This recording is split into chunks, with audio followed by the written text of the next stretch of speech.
అతడు ఎలా మన అతిక్రమములను బట్టి ఎలా బాధింపబడ్డాడు? ఏందండి ఏమంటున్నారు? ఎక్కడున్నారు మీరు? నిద్రలో ఉన్నారా?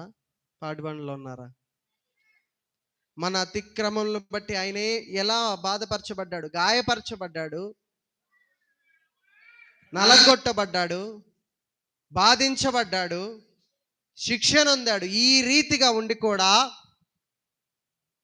ఏమంటున్నాడు? తండ్రి, వీరేమి చేయుచున్నారో వీరు ఎరుగరు కనుక వీరిని క్షమించుము. మరి ప్రభు మాట్లాడిన మాటని మన యొక్క జీవితంలో మనం కొనసాగిస్తున్నాం. మొదటి మాటని క్షమాగుణం కలిగి ఉంటున్నామా? ఒకవేళ నీ కుటుంబ సభ్యులే నీకు హాని తలపెట్టాలని చూసినా, నీ అత్తమామలే నీకు హాని తలపెట్టాలని చూసినా, నీ భర్తలే నీ యొక్క భార్యలే మీకు హాని తలపెట్టాలని చూసినా, బిడలే నిన్ను వేదనకరమైన పరిస్థితులు వదిలేసిన, నా అనుకున్న వారి వేదనలతో మొత్తిన క్షమించే గుణం నీకున్నదా అనేసి ఈ మాట సాదృశ్యముగా నీతో ప్రభు మాట్లాడుతున్నాడండి. ఏమంటున్నాడు? తూ అని ఉమ్మేస్తే ఏమనుకున్నాడు? ఇట్లా తుడిచేసుకొని, తండ్రి, వీరేమి చేయుచున్నారు వీరెరుగరు కనుక. కొడుతున్నారంట, కొరడాలతో కొడుతున్నారంట, అపహేళన చేసుకుంటా ఉన్నారంట, చేదు చిరకనిచ్చి అపహేళన చేసుకుంటా ఉన్నారంట, అవమానకరంగా మాట్లాడుతూ ఉంటే ఏమంటున్నాడండి ప్రభు? తండ్రి, వీరేమి చేయుచున్నారో వీరెరుగరు కనుక. మొదటి మాట క్షమాపణనికి సాదృశ్యంగా ఉంటుంది. అలాంటి క్షమాపణ కలిగి ఉన్నారా అనేసి ప్రభు మనతో మాట్లాడుతూ ఉన్నాడు.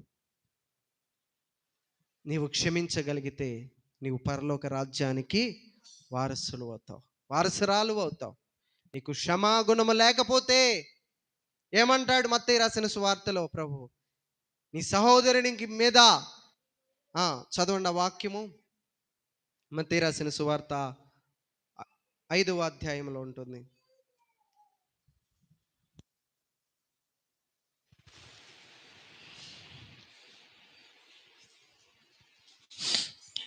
ఇరవై 5వ అధ్యాయము 23వ. కావున నీవు బలిపీఠమునొద్ద అర్పణమును అర్పించుచుండగా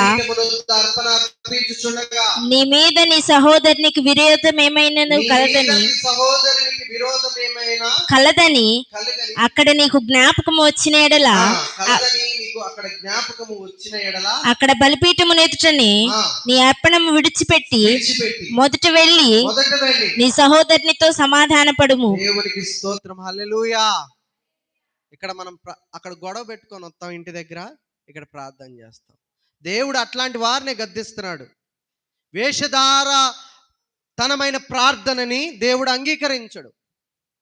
ఆయన పలికిన మొదటి మాట, అందరినీ నేనే రీతిగా క్షమిస్తున్నానో నా బిడ్డలైన మీరు కూడా ఆ రీతిగా క్షమించాలి. మీ భర్తల్ని క్షమించాలి, మీ భార్యల్ని క్షమించాలి, మీ బిడ్డల్ని క్షమించాలి. మీరు క్షమించకపోతే మార్పు ఏం కనపడిద్ది? ఆయన క్షమించాడు కాబట్టే ఈ లోకాన్ని జయించాడు. జయించలేదా? ఆయన క్షమించాడు కాబట్టే అందరినీ జయించాడు. నీవు క్షమిస్తే నీ కుటుంబాన్ని నువ్వు జయించగలుగుతావు. నీ కుటుంబాన్ని నీవు మారు మనసు మార్గాలలో ఆ అనుభవంలోనికి తీసుకొస్తావు. క్షమించాలి మనం.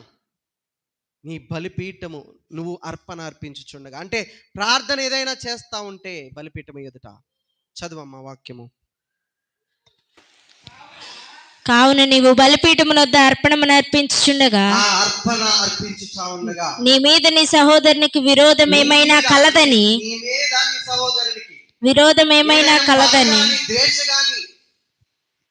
ద్వేషంగాని ఉంటే అది నీకు జ్ఞాపకం వస్తే నువ్వు కలిగి ఉంటాం కాదు,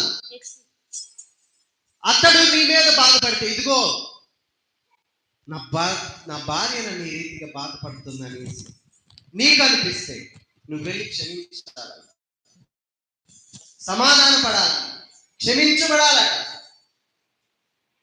పిల్లరా, అలాంటి విధానాన్ని మనం కనబరిస్తే